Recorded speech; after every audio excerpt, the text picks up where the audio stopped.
Mr. Ravis Martinez, Ms. Barbara Robinson, and Ms. Sylvia Cruz. And we are here to talk about one of our schools in the community that they are threatening to close. Now, I want to know where this comes from. We're talking about Paul Breaux Elementary. Where does this come from? Whose idea is this? What is it all about? Well, Ms. Evans, as you know, this is a major issue in our community. It's one that you know and I know that has a lot of traction. There's been a lot of moving parts lately. You know, the idea that any time that there's a change in the school system in Lafayette Parish, it seems that our kids, the African American kids, are the ones that are shuffled around, moved around, and made to make changes where others are not. That is true. You know, now is the time for us to get behind Paul Breaux as a historical school, one that has supported this community and been there. As you know, Paul Breaux was the only high school available to African Americans in this community. During segregation, absolutely. Its historical preservation and importance to this community is immense. So we need to take every effort that we can to right a wrong and to make the community aware. This is really just our first introduction meeting of what's happening. We're going to follow up with some additional things that we'll discuss a little later. Ms. Robertson is going to really introduce some of what's going on and really lay out a timeline of what's happened so far for us on this issue. Ms. Robertson. Hi. I'm Barbara Robertson, the wife of the late Max Robertson, who was one of the principals of Paul Breaux Middle. That school means everything to us. We have gone through changes, insults, and rejection. Today we'll cover some of the events. The French immersion program and the gifted program were taken from number one. Number two was the plan to take our historical Black high standard institute, one of the greatest high school in the country, to want to make into a warehouse. How demeaning. Another plan was to take our school and to incorporate it into North Side. They were going to move a middle school and put on a high school campus. Another plan was this was voted on to consolidate Paul Breaux,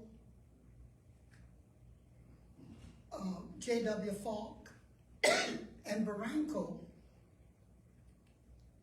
to construct a building where J.W. Falk is now located, to build this building to house 3 African American middle schools.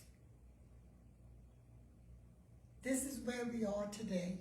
What are our school board members saying? What are they saying? Well, I mean, there's a lot can be said. You know, politics is politics in this community. I know that Ms. Trahan, who is the school board representative, Mr. Evans, who's also the African American school board. I mean, I know that they are intently involved in this issue regarding this last merger vote, where the combining of the 3 schools. My knowledge is that they voted to support that plan. And it's like, Give them anything. Yeah. It doesn't matter. Yeah. The history or nothing. 2 votes no would have been a protection for the African American people, although we were outvoted. At least it was going to show where we were given consideration, but this was a unanimous vote. Oh my. And so they're supporting this new plan to move forward to consolidate it. And look, in all transparency, a lot of school districts, they're having to adjust based on charter. And charter's coming into, as you know, a lot of our African American communities and really addressing some of the needs that we're seeing that are neglected with the public school system in a lot of cases. So our parents are caught between a rock and a hard place. You know, where can I send my kids that they can get a quality education, be safe, and also we know that there's bus systems and things that can support our kids and support us as families in this parish. We pay taxes too, so we shouldn't bear the brunt of every change that happens to our community. The data's still out in regards to if this model, this consolidation model, you know, what is it, 1st through 8th grade or through 8th grade is working or something that can work. We're waiting to see exactly if that's gonna be something that's gonna be fruitful for our kids, and the money's not there. So the school district's looking for ways to, you know, reduce their overall overhead, and again, it constantly falls on our community. And that's why I'm here, is really to, you know, start that conversation and spotlight, hey, in Lafayette Parish, we need to change the idea that only change that happens is within the African American community and the schools here. Our kids should not be bused as they are. The changes that are happening to our local schools are not necessarily helping us move forward. And Ms. Cruz, what do you think? Actually, I think that we are taking the brunt of every wind that blows, here too, there too. And it started in the 1970s. First of all, Paul Breaux was established in the 1800s. From that time, at that time it was called the Lafayette Parish Training School. But from that point, there were 3 school buildings that we attended that was called Paul Breaux, from elementary to high school. Every child in Lafayette Parish had to attend Paul Breaux. So, you know, what speaks for us is the fact that Paul Breaux, in its legacy, the principal as well as the school, can take credit for having educated a cadre of superior people. Then the idea, you know, in all transparency, as Mr. Martinez has said, integration was the issue that initially broke our spirits when Paul Breaux High School itself was closed in the 1970s, and the children were spread out through the parish as well as the teachers, but that kept us in the minority. Now what happened was they were trying to give us access to a good education and good facilities. But let's face it, that's not what it was about. No. They didn't care about how well educated we were. So here we go again. We're closing a facility that has a history and a legacy. And it is a really sad thing. And I think if the school board were really interested in our well-being, they would have allowed our input and taken it not for granted, but as something serious so that we could help them solve the problem. Too long, changes are made without proper input, and the African American community has a different mindset than what we have seen. Well, take what we have to say and use it for our benefit. But will they? No, they've already proven they don't intend to do that. Well, the thing that really gets me is that there's been no collaboration between the city of Lafayette consolidated government and the school board with us. For days, I've been requesting to have a meeting, town hall meeting, and I contacted the principal of Paul Breaux, Miss Tia Tran, and she indicated that she had no problem with it. So she said, Ms. Robertson, I'll have to contact the superintendent, of which she did. She contacted the superintendent. Then she sent me an email that the superintendent and Dr. Rabelais would have to review my request. After that was done, I got another email stating that someone from the school board would get back to me. That was on the 15th, 17th. Today is the 20th. No initiation of contact with the school board. We're worth more than that. They're supposed to be professionals. That is not the way professionals deal. Have you heard from some of the parents? No. How do the parents feel? I have not yet made contact with the parents. Parents are fatigued. I mean, if you really look at what's been happening in our parish and our school system over these last couple of years, there's been a tremendous amount of change. There's been school closing proposals. There's been, motions made in schools that are on our list to close and then they're taken off. And so there's really no consistency. The only consistent thing is that our kids are the ones that's impacted 100% of the time. That's the only consistent thing here. So as Ms. Robertson was stating, we need to look at how do we bring our community more into this conversation. How do we get us more focused specifically on Paul Breaux and the efforts to save that school as a historical site, as Ms. Cluse was just eloquently stating the history and understanding that every African American in the parish of Lafayette had to matriculate through Paul Breaux. That in itself is a tremendous thing, and we should cherish and something that we need to protect. Right now, we're totally unprotected. As Ms. Robertson stated, there was discussions to turn it into a warehouse, just to think. Now, her last comment regarding the work between the city and the school system, the city's gonna say, oh, that belongs to the school. That has nothing to do with us.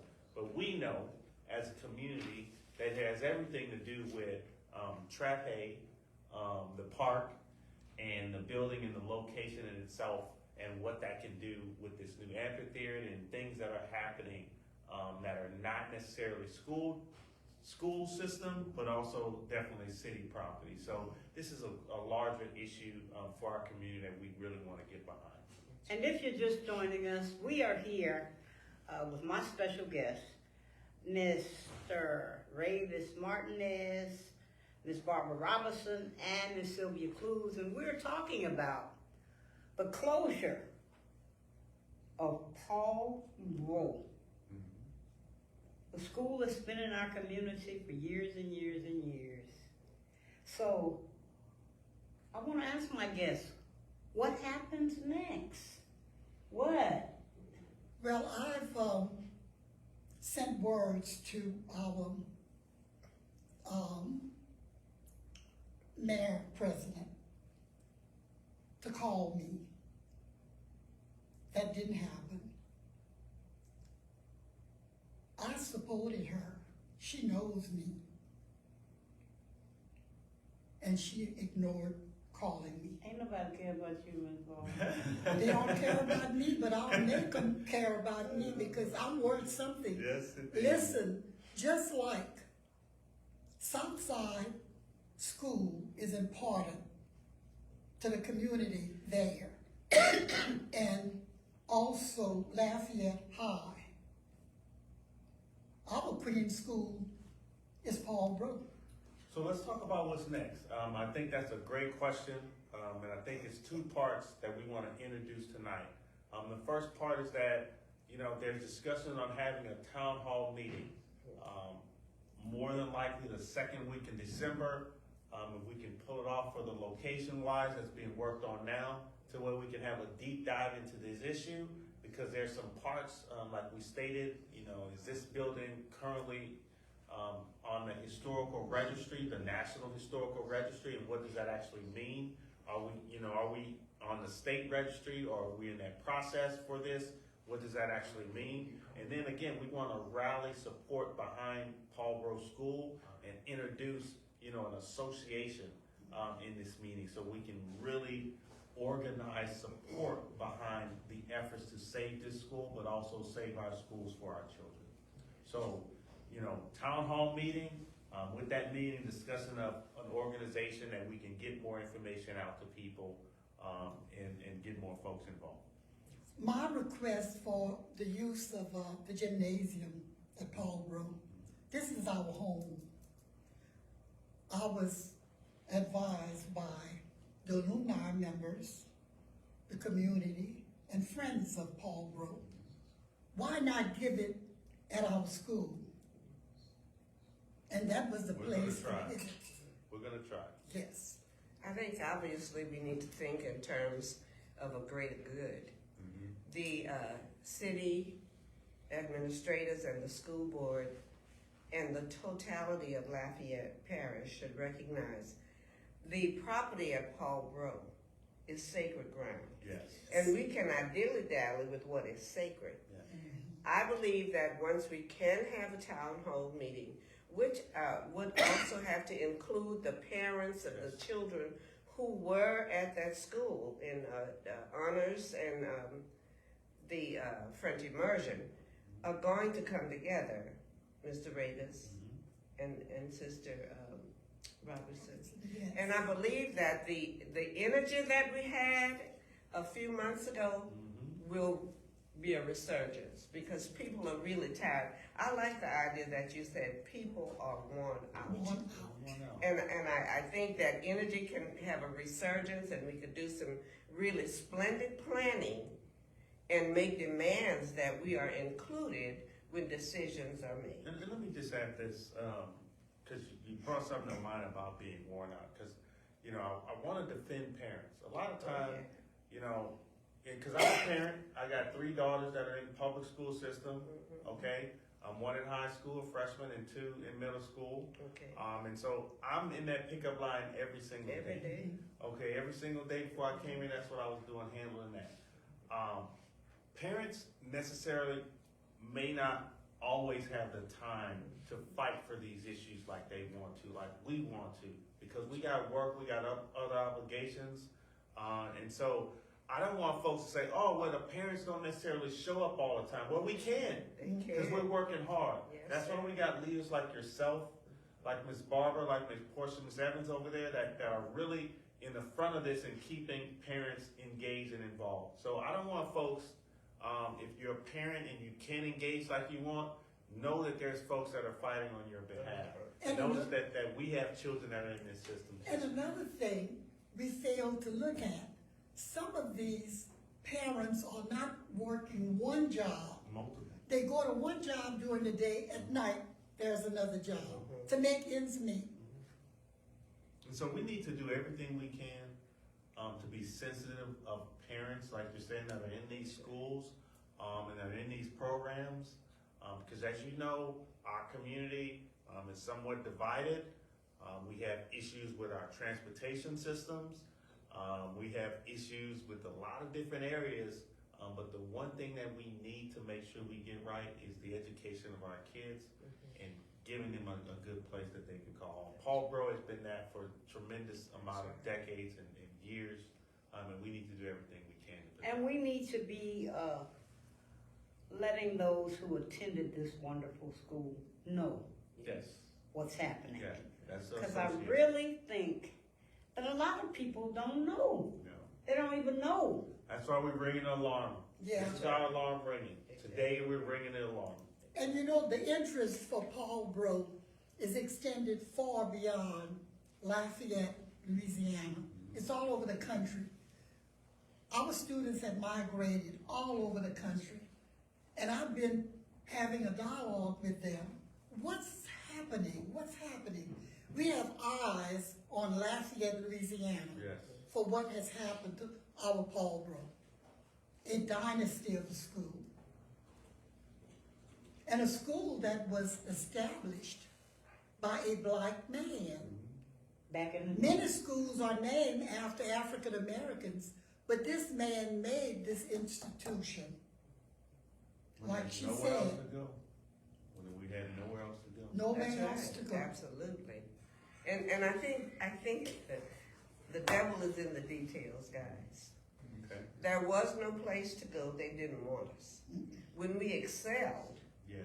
and they found out that we could do it on our own, now it's time to shut them down again. But I like the energy. I like the energy from Barbara.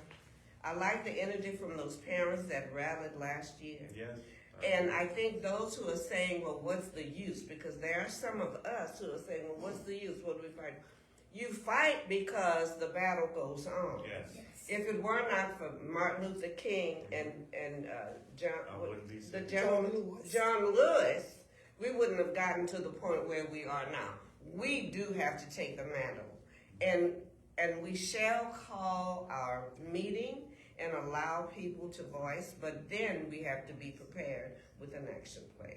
And I know with Mr. Martinez and ACP, et cetera, we're gonna have an action plan. Absolutely. And all the people have to do is sit and talk. Allow us, because we are intelligent, to focus our energies and direction to a place and a situation that would benefit us all.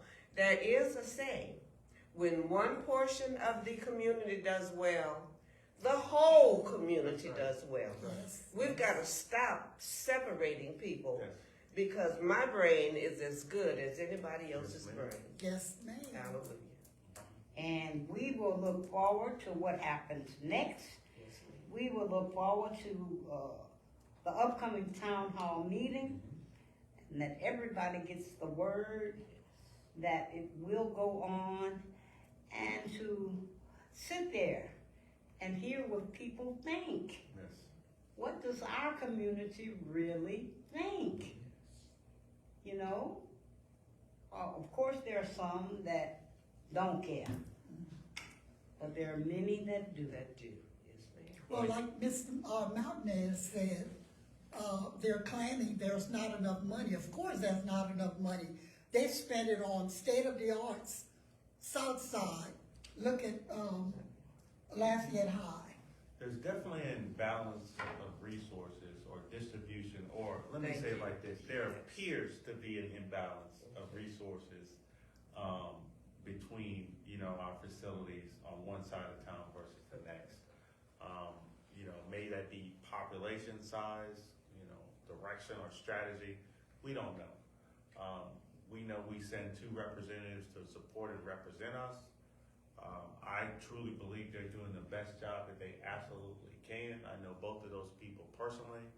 I feel that we need to give them the support that they need to be able to not only fight for us, but to represent us in these hard times where we know we don't have the votes. The idea is to close our schools never start with us. And we're never at the table when those discussions are happening. We're always brought in at the very end. Okay. And so for us to be effective now, we need to move a little differently. Okay. Contact me directly if you want to get involved with this issue. Ravis at ravismartinez.com. I'm the president of the local NAACP here in Lafayette Parish. We're really serious about getting behind Paul Breaux, this issue as a school, and bringing some organization to this issue. And like Ms. Portia said, letting everybody know what's going on. A lot of people have no idea. Okay, we have about 1 minute left. Give us your final thought. My final thought is there is no reason for the powers that be to not allow the community to be involved in decision making, because our children are our future. Miss Barbara? I feel that Paul Breaux is worth to us what Southside Lafayette High is worth to that community. So this is why we will not stop our fight. And Mr. Martin. I just want to close and really be selfish and thank you ladies for having me with you. I'm sitting here with decades of service, of love and respect to the community that you guys give. And so I appreciate just being here and learning from you guys, so thank you. Well, we appreciate having you. And thank you all. Well, that will wrap it up for us today, and we'll be back again next week with something else. In the meantime, you be blessed. I'm Portia Evans, and bye-bye.